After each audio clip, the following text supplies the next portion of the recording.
question for Boddhi. What you mean last question? Keep them coming, MJ. Let's go. What made you challenge yourself to include such a wide array of genres not always associated with your style? It feels like we just answered this, but go ahead. Yeah, we have it, but at the same time, okay. So, but in the context of the album or in general, is if you okay, if you listen to any genres that may not necessarily be associated to my initial identity, right? As per Mm-hmm. Boddhi Satva, house music, DJ, producer, Afro house, whatever, whatever. If you listen to the sounds, there's always going to be that Bodhisattva sound. If you listen to Kaysha production, whether he does house or gong or fucking amapiano or you name it, you'll always hear that sushi roll sound. That special Kaysha. You'll hear the drum programming, the Yep. sound is Kaysha. Same Mm-hmm. as Bodhisattva. We have strong Yep. identities. We cannot stray away from them. Those are our Mm-hmm. it's like the prints on your hand. This is just our identity. And that's how you recognize it. So whatever we do, our identity will never be, diluted. And I think that this is what motivates me to just experiment with as many styles and genres as I want, and I feel I should be doing.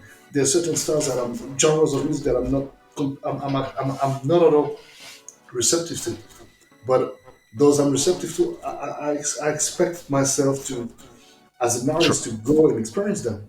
Why You not? have to. But because the thing is this, as a creator, once you stop trying and doing new stuff, it becomes a bad marriage. You fuck with two positions and at a point, yeah, stop fucking.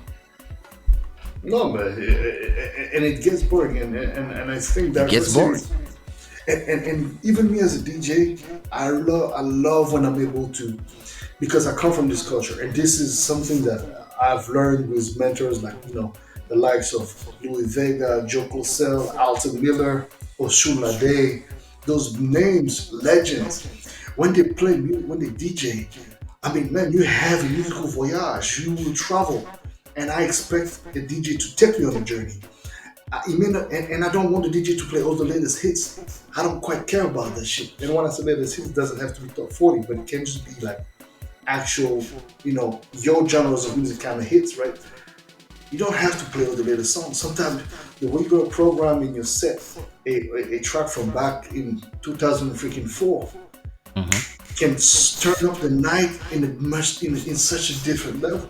Oh yeah. And if you had played all the latest hits and and of course everybody likes a set where you never. Me, I love to every once in a while discover sounds that I never heard before. Like You know this Friday some I was in Paris. Go ahead. yeah, some clubs I go and I know exactly what the DJ is about to play Of course. in 5 songs. And I know that, and the worst part is sometimes you can go in 5 different countries, and when the DJ stop playing, when they're gonna play, stop, dun, dun, dun, dun, dun, dun, dun, dun, dun, from Busta Rhymes, and they're gonna da, da, da, da, da, da, stop, and then they go with the same song, all of them, because they saw the routine somewhere, and then you, at a point for people like us who used to go out a lot. I remember that the thing that made me, other than the quarantine, that made me really stop going out that much was that I would hear the same DJ set everywhere. Everywhere I would hear The same kind of people principle. playing exactly the same songs everywhere. So you go to the club and it's boring because you're not discovering anything new. I remember going to the clubs and I was like, oh my God, what is this?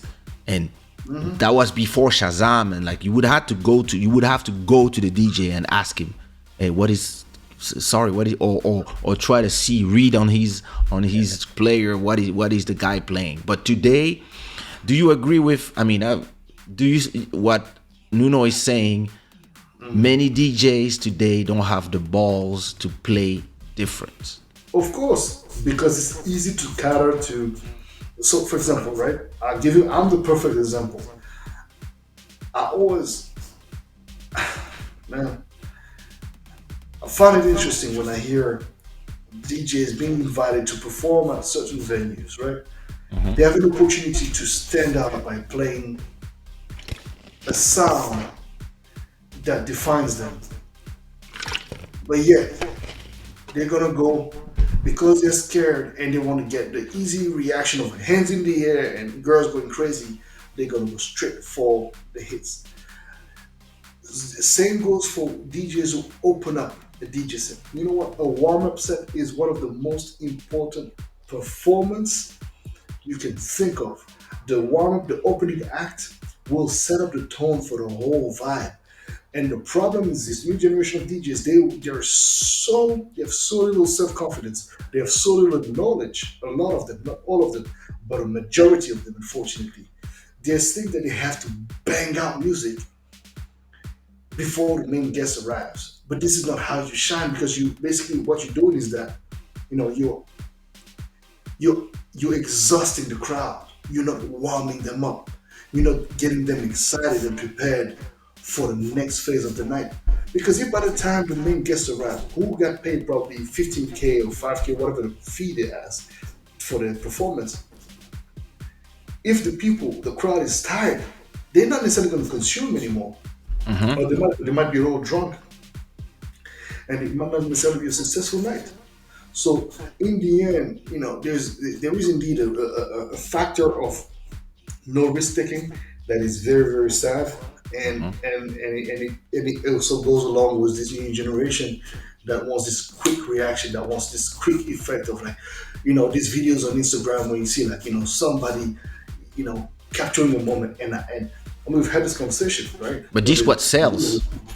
They want a quick reaction. They want But this is what but sells. this When it's this all the whole crowd, this is then what it's the other- sells. This is what sells the show as well. I mean, if I'm That's it. Nuno, if I'm Nakaza Group, like this is what I want to have that reaction, because I know that because of that reaction I'm gonna get calls to sell shows. So shoot as a performer, we always have to find the balance.